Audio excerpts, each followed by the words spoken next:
Schwab. Court records show that they've been getting evicted since 2005. And then refuse to move out. I like to call them serial squatters. That's what they do. There's a North Texas couple out there tonight playing a very aggravating game of cat and mouse with other people's homes. They move in and then refuse to move out, owing homeowners tens of thousands of dollars. Our consumer justice investigator, Kristen Severance, joining us right now. You have spent months working on this story. Yeah, I'm going to introduce you to Heather and William Schwab. Court records show that they've been getting evicted since 2005. They were kicked out of 8 homes just in the last 2 years. And we found they keep moving into nicer and more expensive places. I spent 2 hours with them. Christine Reddick was trying to find the perfect family to rent her late father's home. She thought Heather and William Eric Schwab were it. And that's how important this was. We did one of these for hours. It's not like, here's your keys, come on in. She says everything on their application checked out, from salary to rental history. How much was rent a month? It was over 2. Right away, the rent check bounced and the excuses started. Can't talk. Eric's grandmother died. CPS is coming over. I got fired at my job. You can only go so far with a story. I was born that night, not last night. Christine started the eviction process. There's a process, and the weird thing is it protects them or buys them more time. The Schwabs moved in July and were kicked out 5 months later. There was stuff everywhere. They smoked in the house. My pool was now a Mountain Dew green. They still owe her more than $7,000. Christine, a realtor, said they lied on their application. Nobody in their right mind would lease to somebody with all those evictions. She had no idea the Schwabs had been doing this for years. Court records show they were evicted at least 14 times before moving into Christine's home.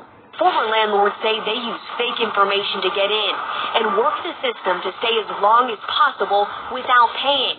And they bring several kids and pets along with them. What I don't understand is how. Records show the Schwabs were evicted 2 more times before moving into Dustin and Arlene Harrison's home in Carrollton. They made it a big deal, like, hey, it's Thanksgiving, we just need to get in and record real quick, and just seemed like good guys, good people, to be honest. The Schwabs claim they were military veterans, just like the Harrisons, and small business owners. They owned their own collection agency. The first check was no good. It bounced.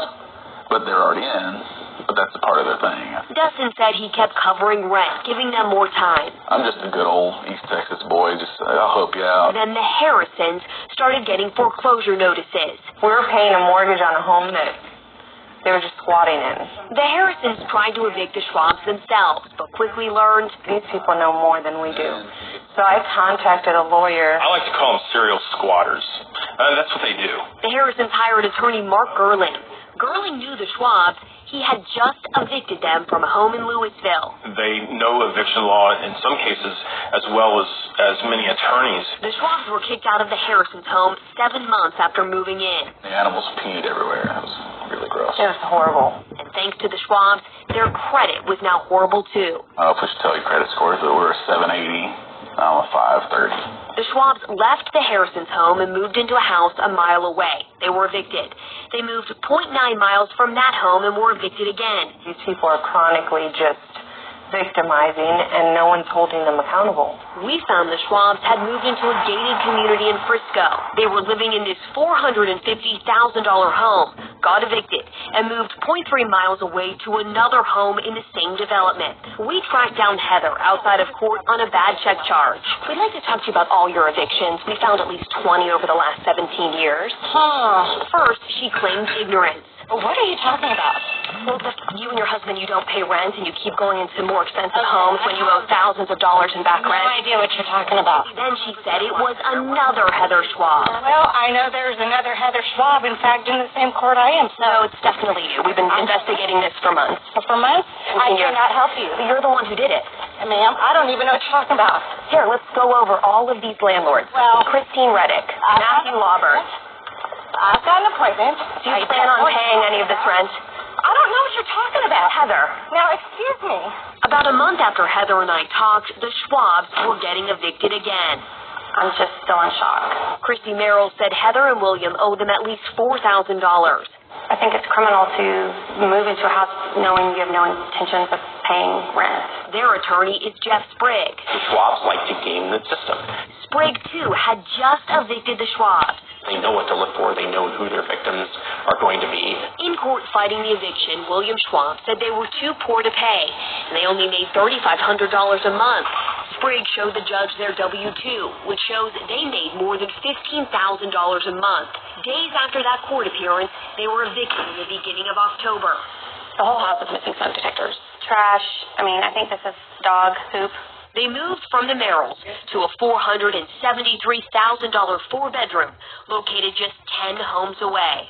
If you could say something to the Schwabs, what would you say? How do you sleep at night?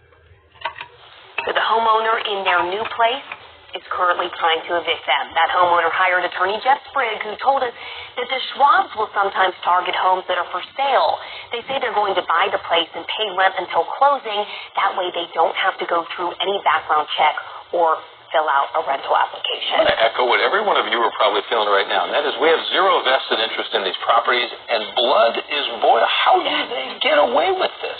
Everybody wants to know, right? How do they keep doing this? Well, everyone that we talked to told us it's civil, not criminal. We talked to a lawmaker trying to change that. We'll explain how he wants to stop these serial squatters. We'll have that part of that story tomorrow. You'd think there'd be something to stop them, but apparently at the moment there's not. Right, and they don't care about civil. They don't care about judgments or... Cannot wait for tomorrow. Oh, my gosh. Thank you bet. Wow, we are glued. Okay, so if you need consumer justice, you know Kristen is here for you. She proves it every time she's up here with us. You can call her or send her an email. Her number, 817-586-7211. Her email address is consumerjustice@ktvt.com.